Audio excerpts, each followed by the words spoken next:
Coronavírus, pandemia, lockdown. Essas foram as palavras mais usadas no mundo todo em 2020.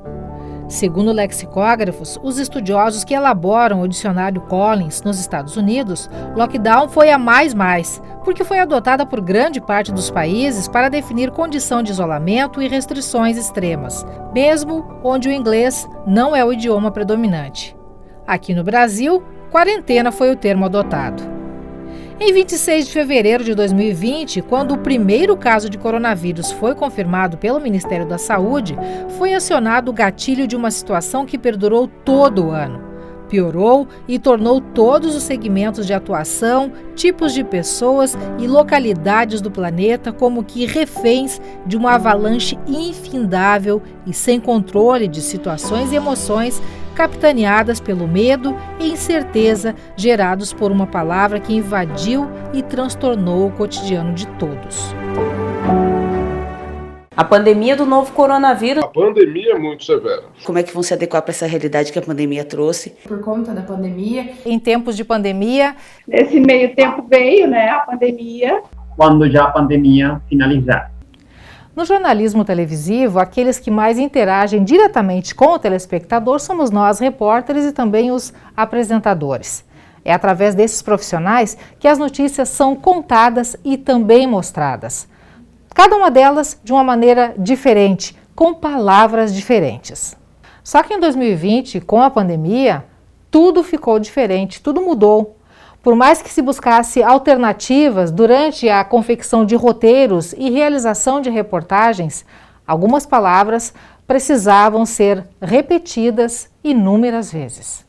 Seguramente todo jornalista que revisita seus roteiros de reportagens e textos de 2020 se depara com as insubstituíveis palavras do ano brotando entre as demais. Eram necessárias e insubstituíveis, marcantes para quem as ouvia e para nós que tínhamos que pronunciá-las ou mostrar alguém falando em meio à missão de informar.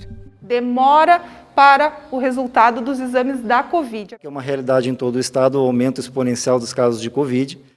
Essa palavra eu queria era esquecer, lembrar que é Covid. Coronavírus. Pandemia. Aquelas famílias que tenham o Covid-19. E o lixo da pessoa infectada com a Covid-19. Tem terceiro caso de coronavírus confirmado. A parte artística e cultural, ela foi afetada no ano de 2020 diante da pandemia. Covid-19. Mais uma rodada de testagem de coronavírus. Nós estamos com 9 pacientes entubados. Por decontaminação do Covid. Uma pandemia, uma questão de crise sanitária. E apesar da situação, mesmo apavorado e em crise das dificuldades da pandemia, muitos brasileiros conseguiram fazer rir. Se você ficar em casa, a economia do país vai quebrar. Embora o comércio esteja todo fechado e é proibida a circulação de pessoas. Eram escapes, porque a situação era séria e em busca da notícia, aqui na redação da TV Cachoeira, Thelma Tomás foi praticamente a setorista da pandemia. Acompanhava, escrevia e falava diariamente sobre o assunto na missão de informar os telespectadores do NT Sul. Impossível não se deixar envolver. A gente está acostumado a contar histórias, O trabalho da gente é contar histórias, contar a vida, o cotidiano das pessoas nos ambientes em que a gente circula, quer seja na nossa cidade, no estado, no mundo. E chegou um momento que a única história era falar sobre Covid. A gente não conseguia mais retratar outras realidades que não tivessem vinculadas a isso.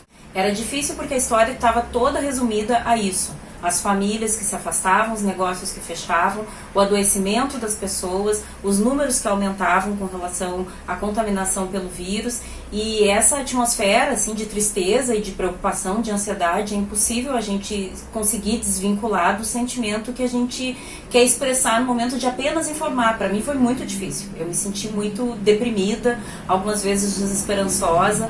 Eu confesso que para mim era muito difícil todos os dias ter que estar falando Covid, pandemia, óbitos, achatamento de curva, aumento, esgotamento de leitos de atendimento hospitalar, porque a gente quer falar de vida, a gente quer falar de soluções, a gente quer falar de coisas boas também, sabe que nada é perfeito, mas foi bastante pesado. A psicóloga Jennifer Schutz aponta o poder das palavras como fator de produção de sentimentos e emoções. Em 2020, a repetição de palavras relacionadas à impotência do mundo contra um vírus influenciaram muitas mentes e corações. Eu percebo, que todas essas palavras que foram muito usadas em 2020 causaram emoções negativas nas pessoas, Porque foi um ano de muitos medos, incertezas, onde a gente não ter o controle das situações se tornou muito comum. Nós não sabemos o amanhã, e isso faz com que as pessoas tenham essas emoções negativas, e o medo foi uma delas. Nosso desejo de mudar o repertório de palavras do dia a dia e com isso gerar novos e bons sentimentos começou a se realizar em meados de janeiro de 2021. Dia 18, o NT-Sul anunciava a tão sonhada chegada da vacina. A notícia mais esperada pelos brasileiros: começou a vacinação no Brasil e vacinas contra a Covid-19 chegam ao Rio Grande do Sul e a imunização já começa hoje no estado. E no dia seguinte, 2 profissionais emocionadas e felizes contavam dos primeiros vacinados no Rio Grande do Sul. Que coisa boa, você que está em casa, receber essa notícia, e vocês não têm noção. Pra gente também, a gente se emociona aqui, Thelma, porque a gente também o tempo todo sempre transmitiu para vocês todo o andar da pandemia e só notícias ruins e tudo mais durante todo o ano, e agora a gente poder estar passando para você essa notícia boa, vacina chegando. A Bíblia Sagrada define bem essa virada de página para os brasileiros e a adoção de uma nova palavra com significados positivos, bons. Em Provérbios 12:25 está escrito que o coração ansioso deprime o homem, mas uma palavra bondosa o anima. Com a vacina, ele vai te dar um horizonte melhor. Liberdade de escolhas. E agora a gente tem uma esperança. A vacinação nesse momento é o efeito de esperança, É todo aquele emocional, aquelas emoções positivas que estão surgindo novamente, Aquela expectativa, aquela esperança de dias melhores. No momento, a palavra é a vacina. A gente agora começou a falar de esperança, a gente começou a falar de vacina e é um outro momento. A emoção é outra no momento em que tu vai agora fazer cobertura e fala que estão vacinando. Agora quando vem essa emoção, assim, do choro, das lágrimas, é porque depois de tanto tempo a gente está chegando numa outra fase. A gente está falando de recuperados, a gente está falando de diminuição de casos, a gente está falando de avanço da ciência, a gente está falando de pesquisa, de investimento, de retorno de vacina, de imunização, de chance da gente ter a vida de volta.